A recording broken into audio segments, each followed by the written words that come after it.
നമുക്ക് അന്താരാഷ്ട്ര വാർത്തകളിലേക്ക് കൂടെ പോകേണ്ടതുണ്ട്. അവിടെ നമുക്കറിയാം, രാവിലെ മുതൽ തന്നെ നമ്മളും എഴുതി കാണിക്കുന്നുണ്ടായിരുന്നു. റഷ്യയിൽ 8-ലധികം തീവ്രത രേഖപ്പെടുത്തിയ ഭൂചലനം അനുഭവപ്പെട്ടു. സുനാമി മുന്നറിയിപ്പുണ്ടായിരുന്നു. സുനാമി എത്തി റഷ്യയിൽ നിന്നാണ് ഏറ്റവും ഒടുവിലത്തെ വാർത്തകൾ വരുന്നത്. 3 മുതൽ 4 മീറ്റർ വരെ ഉയരത്തിൽ തിരമാലകൾ അവിടെ എത്തിയിട്ടുണ്ട്. സുനാമി ആഞ്ഞടിച്ചു. റിക്ടർ സ്കെയിലിൽ 8.8 തീവ്രത രേഖപ്പെടുത്തിയ ഭൂചലനമാണ് അനുഭവപ്പെട്ടിരുന്നത്. അവിടെ മാത്രമല്ല, ജപ്പാനിലും ഹൊക്കൈഡോ ദ്വീപിലും ഒക്കെ സുനാമി എന്നുള്ള വിവരമുണ്ട്. അതൊക്കെ സ്ഥിരീകരിക്കേണ്ടിയിരിക്കുന്നു. അമേരിക്കയിൽ സുനാമി മുന്നറിയിപ്പുണ്ട്. അമേരിക്കയിലും ജപ്പാനിലും ഒക്കെയാണ് പ്രധാനമായും രാവിലെ മുതൽ തന്നെ മുന്നറിയിപ്പുണ്ടായിരുന്നത്. നമുക്കിപ്പോൾ ലഭ്യമാകുന്ന വിവരങ്ങൾ അനുസരിച്ച് റഷ്യൻ തീരങ്ങളിൽ പലയിടങ്ങളിലും വൻതോതിൽ സുനാമിയുടെ അറ്റാക്ക് ഉണ്ടായിക്കൊണ്ടിരിക്കുന്നത്, അല്ലെങ്കിൽ സുനാമി ആഞ്ഞടിക്കുന്ന ഒരു സാഹചര്യമുണ്ട് എന്ന് തന്നെയാണ് മനസ്സിലാക്കാൻ സാധിക്കുന്നത്. നേരത്തെ സൂചിപ്പിച്ചതുപോലെ ഈ ഭൂകമ്പത്തിന്റെ പ്രധാന കേന്ദ്രമായ കാംചട്കയുടെ തീരപ്രദേശങ്ങളിൽ, പല തീരപ്രദേശങ്ങളിലും 3 മുതൽ 4 മീറ്റർ വരെ ഉയരത്തിൽ, അതായത് വൻതോതിൽ ഏതാണ്ട് ഒരു കെട്ടിടത്തിന്റെ, അതായത് ഒരു നില കെട്ടിടത്തെക്കാൾ ഉയരത്തിൽ തിരമാലകൾ ആഞ്ഞടിക്കുന്ന സാഹചര്യം, തീരത്തേക്ക് ആഞ്ഞടിക്കുന്ന ഒരു സാഹചര്യമുണ്ട് എന്ന് തന്നെയാണ് ഇപ്പോൾ റിപ്പോർട്ട് ചെയ്യപ്പെടുന്നത്. അതുപോലെ തന്നെ ജപ്പാനിലെ ഹൊക്കൈഡോയിലും ഇതുപോലെയുള്ള തിരമാലകളുടെ സാന്നിധ്യമുണ്ട്. അതായത് 40 സെന്റിമീറ്ററോളം ഉയരത്തിൽ തിരമാലകൾ ആഞ്ഞടിക്കുന്നുണ്ട് എന്നാണ് ഇപ്പോൾ അറിയാൻ സാധിക്കുന്നത്. ഈ പ്രദേശങ്ങളിൽ നിന്നെല്ലാം വൻതോതിൽ ആളുകളെ മാറ്റുന്നതിനുള്ള നീക്കങ്ങൾ ജപ്പാന്റെ ഭാഗത്തു നിന്നും റഷ്യയുടെ ഭാഗത്തു നിന്നും എല്ലാം തന്നെ ഉണ്ടായിരുന്നു. അലാസ്ക തീരത്തും അതുപോലെ തന്നെ ഹവായ് ദ്വീപിന്റെ തീരങ്ങളിലും എല്ലാം തന്നെ ഈ തിരമാലകൾ ആഞ്ഞടിക്കാനുള്ള സാധ്യതയുണ്ട് എന്ന ഒരു വിവരവും വരുന്നുണ്ട്. പസഫിക് ഓഷനിലൊക്കെ തിരമാലകൾ ഉണ്ടാകാനുള്ള സാധ്യതയുണ്ട് എന്ന വിവരവും ഇപ്പോൾ പുറത്തു വരുന്നുണ്ട്. നേരത്തെ ഞാൻ സൂചിപ്പിച്ചതുപോലെ 8.8 റിക്ടർ രേഖപ്പെടുത്തിയ വൻ ഭൂകമ്പമാണ് ഏതാണ്ട് ഒരു 1.5 മണിക്കൂർ മുമ്പ് ഉണ്ടായിട്ടുള്ളത്. കൃത്യമായ ഭൂകമ്പം രേഖപ്പെടുത്തിയ സമയം ഇനിയും കൃത്യമായി നിർണ്ണയിക്കേണ്ടതുണ്ട്.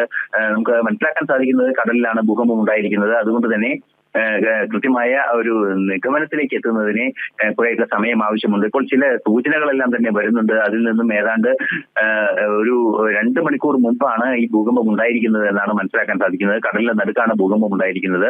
നേരത്തെ സൂചനകൾ വന്നത് 8.7 റിക്ടർ എന്നായിരുന്നു. ഇപ്പോൾ അത് US ജിയോളജിക്കൽ സർവേ തന്നെ തിരുത്തുകയും ചെയ്തിട്ടുണ്ട്.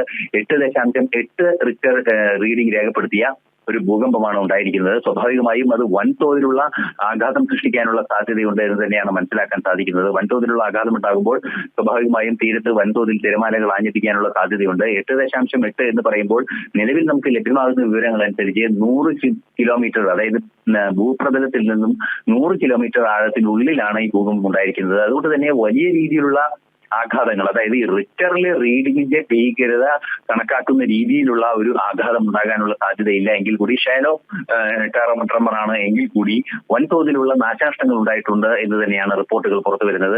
നമുക്കറിയാവുന്നതാണ്, ഈ മാധ്യമങ്ങളെല്ലാം തന്നെ, അല്ലെങ്കിൽ ഈ കമ്മ്യൂണിക്കേഷൻ സംവിധാനങ്ങളെല്ലാം തന്നെ ഈ ഭൂകമ്പം ഉണ്ടാകുന്ന വേളയിൽ തകർന്നു പോകാനും വൈദ്യുതി നിലയ്ക്കാനുള്ള സാധ്യതകളെല്ലാം ഉള്ളതുകൊണ്ട് തന്നെ അത്തരത്തിലുള്ള ചില മുൻകരുതലിന്റെ ഭാഗമായി വൈദ്യുതി വിതരണം നിർത്തിവെക്കുന്നത് ഉൾപ്പെടെ നടക്കുന്ന ഒരു സാഹചര്യത്തിൽ വിവരങ്ങൾ പുറത്തു വരുന്നതിന് കുറെ കാലതാമസം ഉണ്ടാകുന്നത് സ്വാഭാവികമാണ്. ഇപ്പോൾ നമുക്ക് ലഭ്യമാകുന്ന സൂചനകൾ അനുസരിച്ച് 8.8 റിക്ടർ രേഖപ്പെടുത്തിയ ഭൂകമ്പത്തിൽ ജപ്പാനിലും അതുപോലെ തന്നെ റഷ്യയുടെ തീരങ്ങളിലും ഇത്തരത്തിൽ വൻതോതിൽ സുനാമി ഉണ്ടായിക്കൊണ്ടിരിക്കുകയാണ് എന്നാണ് മനസ്സിലാക്കാൻ സാധിക്കുന്നത്. തീരമേഖലകളിൽ താമസിക്കുന്നവരെല്ലാം തന്നെ മാറ്റാനുള്ള നീക്കങ്ങൾ നടത്തുന്നുണ്ട്. ഏതാണ്ട് മുഴുവൻ തീരങ്ങളിലും, അതായത് സുനാമി ഭീതിയുള്ള മുഴുവൻ തീരങ്ങളിലും കണക്കാക്കിയാൽ 4 ലക്ഷത്തിലേറെ ജനങ്ങൾ താമസിക്കുന്ന ഒരു പ്രദേശത്താണ് സുനാമി ഭീഷണി നിലനിൽക്കുന്നത് എന്നതുകൊണ്ട് തന്നെ രക്ഷാപ്രവർത്തനങ്ങൾ കുറെ കൂടി കാര്യക്ഷമമായി നടത്തുകയാണ്. അതിന് മുന്നോടിയായുള്ള നീക്കങ്ങൾ നേരത്തെ തന്നെ അലാറം നൽകുകയും ഈ സൈറൺ മുഴങ്ങുകയും ഒക്കെ ചെയ്തിരുന്നു. അത്തരത്തിലുള്ള വിവരങ്ങളും പുറത്തു വരുന്നുണ്ട്. നേരത്തെ തന്നെ ഉണ്ടായ സുനാമി സൈറന്റെ അടിസ്ഥാനത്തിൽ ആളുകൾ മാറിപ്പോകുന്ന ഒരു സാഹചര്യമുണ്ട്. ജപ്പാനിലൊക്കെ ഇത്തരത്തിൽ ഭൂകമ്പവുമായി ബന്ധപ്പെട്ട് വെല്ലുവിളികൾ നിറഞ്ഞൊരു സാഹചര്യം ഉള്ളത് കൊണ്ട് തന്നെ അത്തരത്തിലുള്ള മുൻകരുതലുകൾ പെട്ടെന്ന് പ്രായോഗികമായി നടത്താനും സാധിക്കും. റഷ്യയിലും അതുപോലെ തന്നെ കൃത്യമായ നീക്കങ്ങൾ നടത്തുന്നു എന്നാണ് അറിയാൻ സാധിക്കുന്നത്. മറ്റു ചിലയിടങ്ങളിൽ കൂടി സമാനമായ രീതിയിലുള്ള പ്രശ്നങ്ങൾ വരുന്നുണ്ട് എന്നും അറിയാൻ സാധിക്കുന്നുണ്ട്. കടലിൽ തന്നെയാണ് ഭൂകമ്പത്തിന്റെ പ്രഭവ കേന്ദ്രമെന്ന് കൃത്യമായി നമുക്ക് അറിയാനും സാധിക്കുന്നുണ്ട്. നിലവിലെ സാഹചര്യത്തിൽ വലിയ തോതിലൊരു ആശങ്കയ്ക്കുള്ള സാഹചര്യം തന്നെ നിലനിൽക്കുന്നു എന്നാണ് മനസ്സിലാക്കേണ്ടത്. ജപ്പാനിലും അതോടൊപ്പം തന്നെ ഹവായിലൊക്കെ വലിയ രീതിയിലുള്ള ഇവാക്യുവേഷൻ പ്രോസസ് ആരംഭിച്ചിട്ടുമുണ്ട് എന്നാണ് വിവരങ്ങൾ. വരും മണിക്കൂറുകളിൽ മാത്രം നമുക്ക് കൂടുതൽ വിശദാംശങ്ങൾ ലഭ്യമാവുകയുള്ളൂ. 8.8 തീവ്രതയാണ് രേഖപ്പെടുത്തി. അതുകൊണ്ട് തന്നെ ഈ ഭൂകമ്പം ഉണ്ടാക്കിയ മറ്റ് നാശനഷ്ടങ്ങളുടെ കണക്കുകൾ കൂടി അറിയേണ്ടതുണ്ട്. ഇപ്പോൾ അത്തരം വിവരങ്ങൾ, വാർത്തകൾ ഒന്നും പുറത്തു വരുന്നില്ല. വരും മണിക്കൂറുകളിൽ കൂടുതൽ റിപ്പോർട്ടുകൾ എത്തുമെന്ന് തന്നെയാണ് പ്രതീക്ഷിക്കുന്നത്.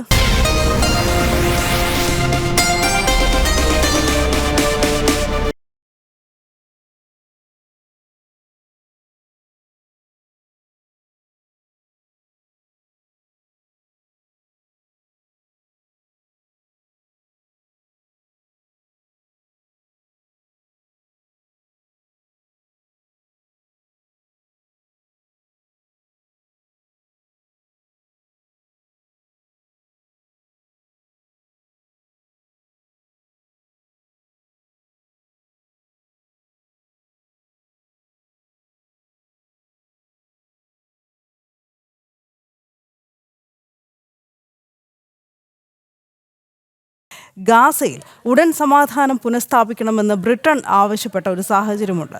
സമാധാന ചർച്ചകൾ തുടരുകയും വെടിനിർത്തൽ നടപ്പിലാക്കുകയും വേണം. ബ്രിട്ടീഷ് പ്രധാനമന്ത്രി കെയർ സ്റ്റാമറാണ് ഇക്കാര്യം ആവശ്യപ്പെട്ട് രംഗത്തെത്തിയതും. സമാധാന നീക്കങ്ങൾ വൈകിയാൽ പലസ്തീനെ UN-ൽ അംഗീകരിക്കും എന്നുകൂടി സ്റ്റാമർ പറയുന്നുണ്ട്.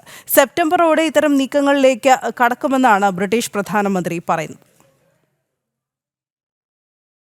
That we will recognise a Palestinian state as a contribution to a proper peace process at the moment of maximum impact for the two-state solution. With that solution now under threat, this is the moment to act.